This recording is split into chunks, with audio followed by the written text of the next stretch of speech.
Orthodox priesthood Hindu family. I was born in a Hindu family to Brahmin priests.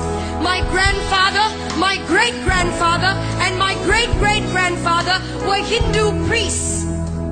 It was unthinkable and offensive for a daughter of a granddaughter of a priest to come away from that system. I was so hungry for God. I was so thirsty for God. When I was born at the age of 6 days old, I was dedicated to Hindu demons in a cave temple. I was left in a cave temple, and from that moment on, my mind, my spirit, and my soul was overtaken by demonic forces that I had no control over. I could not control these forces. They controlled me. Every decision I made, everything I became. I began to learn to worship the names of over 2,000 gods. Over 2,000 gods by memory. It was required of me. It was required of the priesthood.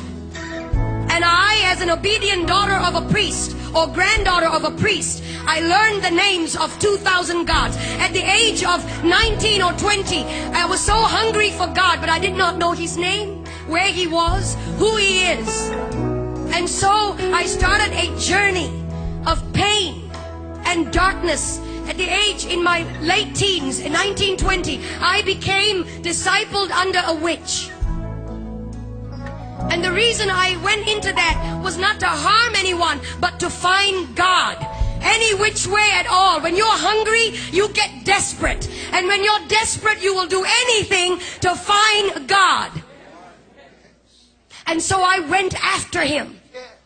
And I didn't find Him in the pages of Hinduism. I didn't find Him in the pages of the priesthood creed. I didn't find Him in the pages of mantras and prayers that I was taught to believe in. I didn't find Him in the rooms of temples. Huge temples. I would go into that and want to look for God. There was one time I was in southern India, and there was in this temple. I went in and I opened the curtain. There was a veil that divided the holy area from the rest of the public. Well, I couldn't wait. I had no authority to go into that area. Only a male priest could go in there. I opened the curtain, and there was a 10-foot idol. 12 arms, 12 faces, myriad number of eyes. He didn't see me. He couldn't hold me. He had eyes and could not see me. Years down the road, I was struck with a demonic pain in my body. From the top of my head to the tips of my feet, I would be in pain. Painkillers and suicide came the order of the day. I took painkillers every day, more than the required dose, just to knock myself out. And in my mind, it was one thought: if I ended my life, I would end the pain. And so I was sitting at the edge of my bed, possibly on the last day of my life on this planet. Sometimes, when it all looks lonely, you feel that nobody really cares. Hear me, young people. He's watching over you. He's watching over you. And it may not be tangible, but He's over you. And He loves you. And He'll come through for you if you would just focus on Him and let the other stuff go. And I was sitting at the edge of my bed, frustrated, fed up. And I cried out, like you have cried out, Jesus! I'd heard of that name when I was growing up. Christmas cards. Christian people that would come to my door and tell me He died for you. And I would resist them and argue with them. Proud and arrogant of the priesthood that I belonged to. Ignorant.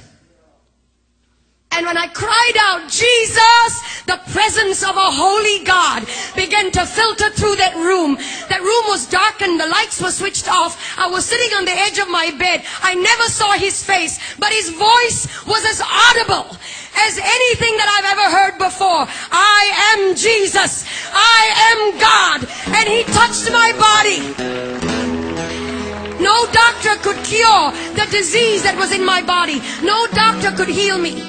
young man, no doctor could provide the answers. Nothing out there can. And I've been there, done it, and I've tried it. Everything, the darkest road, I've taken it. Gentlemen, and he came to me, he touched my body. In an instant, that disease left my body. In an instant, I was healed. I began to feel his power and his presence course through my body. And then I went into this tiny church, about 50 people, and somebody up in front there looked a bit like this platform, and somebody up on this was talking about going into the water. That if you're baptized, you become a new creature. Well, I didn't understand that either. I was wondering how water can make such a big difference. What's the big deal? We take showers every day. I went up to this preacher man and I said, will you put me in this water? Because everything and anything he wants me to do, I'm ready to do it. He has set me free. He has healed me. Anything and everything. No matter the price. No matter. And so they put me in that water. When I came out, legions of demonic influences broke free from me. And I was set free, church. And today, depression is going to go. Heart disease is going to flee. Jesus is in this house. He's here. And if you can shout.